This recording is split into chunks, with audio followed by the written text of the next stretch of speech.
People say silence is peaceful, that it helps you think. They are wrong. Silence is not empty, it is occupied. I didn't understand that at first. I only wanted to be alone, to disappear for a while. The place I chose was wrong. Not dangerous looking, not cursed, not abandoned, just quiet. Too quiet. No wind, no animals, no distant noise, the kind of silence that feels deliberate. The cabin stood deep in the forest. I held my breath. So did it. That was the moment I understood. It was not copying me. It was rehearsing. The whisper came next. My voice, flat, emotionless, repeating sounds I had never spoken out loud. Thoughts, private ones, things I had only ever said in my head. The silence knew me. That night I felt something touch my face. Cold, dry, not a hand, more like the idea of one. I screamed. The sound died instantly.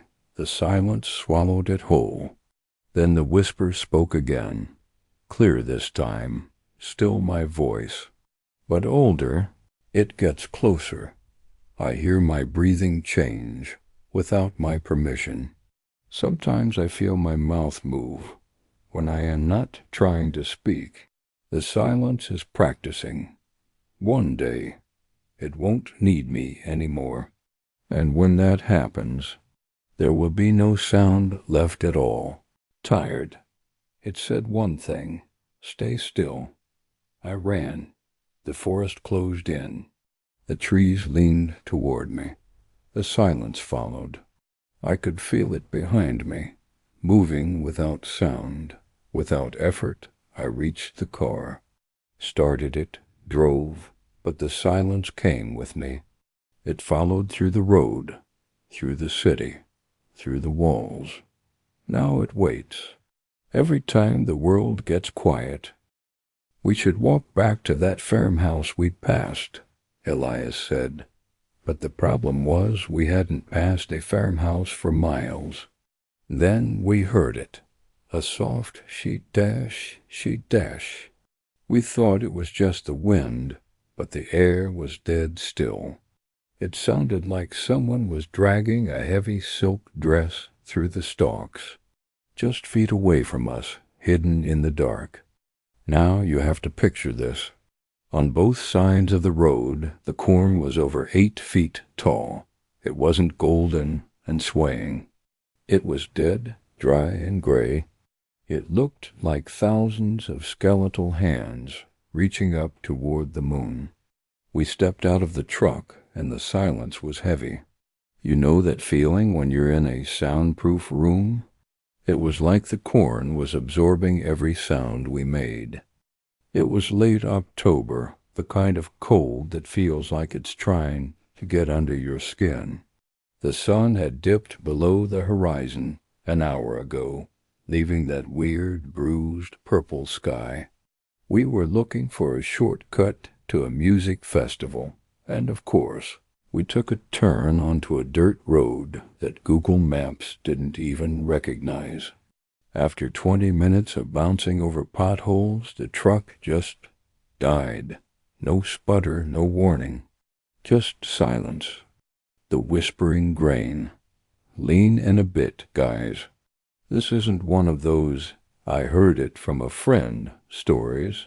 This happened to my cousin Elias and me about 10 years ago, back when we thought we were invincible because we had a driver's license and a beat-up truck. We were driving through the Midwest, nothing but flat land and corn for hundreds of miles. The first shadow. We started walking, keeping to the middle of the road. I had my flashlight, but the beam felt weak, like the darkness was pushing back against it. Every few steps, Elias would stop and look behind us.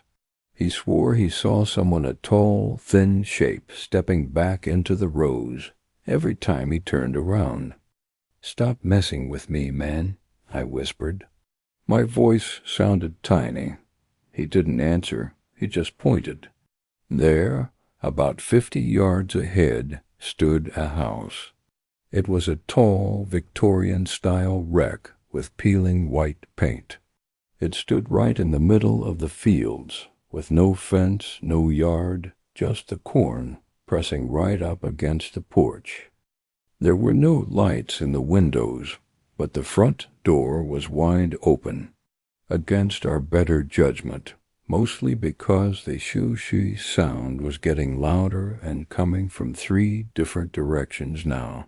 We ran for the porch. We figured we'd find a landline, maybe some tools. As soon as we crossed the threshold, the temperature dropped. It had to be below freezing inside. I shone my light around the entryway. The house was furnished, but everything was covered in a thick layer of fine yellow dust.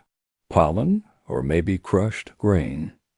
On the dining table there were 3 plates set. No food, just piles of that same yellow dust. The attic voices. "Let's just stay here until morning," Elias suggested, though he was shaking so hard his teeth were clicking. We sat in the hallway, our backs against the wall, facing the open door. We watched the corn outside. In the moonlight, it looked like the stalks were moving, not swaying, but leaning toward the house. Around 2 a.m. we heard a floorboard creak upstairs, then another. It sounded like a child's footsteps, light and rhythmic. Then came the whispering. It wasn't coming from the stairs. It was coming from inside the walls. Hundreds of tiny, dry voices like dry leaves rubbing together. They weren't speaking English. It sounded like a clicking language, fast and hungry. Elias snapped. He grabbed the flashlight and ran toward the stairs. "Who's there?" he yelled. I tried to grab his jacket, but he was too fast. I followed him up to the 2nd floor, my heart hammering against my ribs so hard I thought it would break. We reached the top landing, and there was a single door at the end of the hall.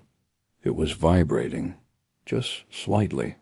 The whispering behind it was so loud, now it sounded like a roar. Elias reached for the handle. I screamed at him to stop, but he turned it. The revelation. The room wasn't a bedroom. It was a silo. The middle of the house had been gutted, and the floor was gone. It was just a hollow shell filled halfway up with grain. But the grain was moving. It was boiling. In the center of the room stood a man. At least, I thought it was a man. He was wearing an old flannel shirt and overalls, but they were stuffed tight with dried husks. Where his head should have been, there was a massive, dried-out corn doll, intricately woven, with 2 hollow holes for eyes. He wasn't moving. He was the source of the whispering, or rather the things inside him were. As we watched, a swarm of large, pale beetles began crawling out of the doll's mouth, falling into the grain below. And then the man raised a hand, made of sharpened stalks, and pointed at us. We didn't wait. We fell back down the stairs, out the front door, and ran into the fields. We didn't care about the road anymore. We just ran. The corn hit our faces like whips. We could hear them behind us, not just one, but dozens of them, moving through the stalks with that terrifying shee-shee sound. The twist. We finally hit the main highway just as a police cruiser was passing. We flagged him down, sobbing, screaming about the house and the straw men. The officer was an older guy, calm, almost too calm. He put us in the back of the car and gave us some water. "A house in the middle of the Miller property?" he asked, looking at us through the rearview mirror. "Boys, the Miller house burned down 40 years ago. took the whole family with it.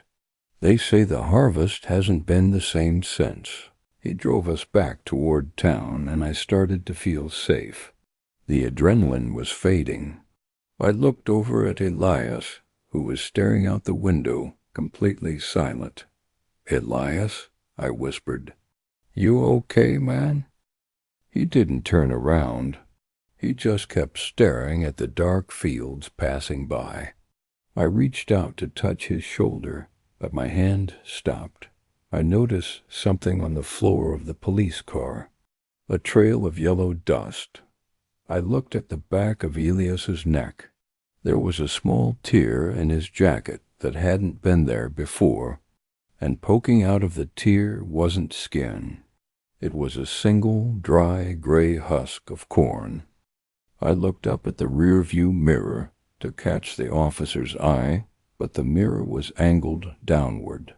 All I could see were the officer's hands on the steering wheel. They weren't moving.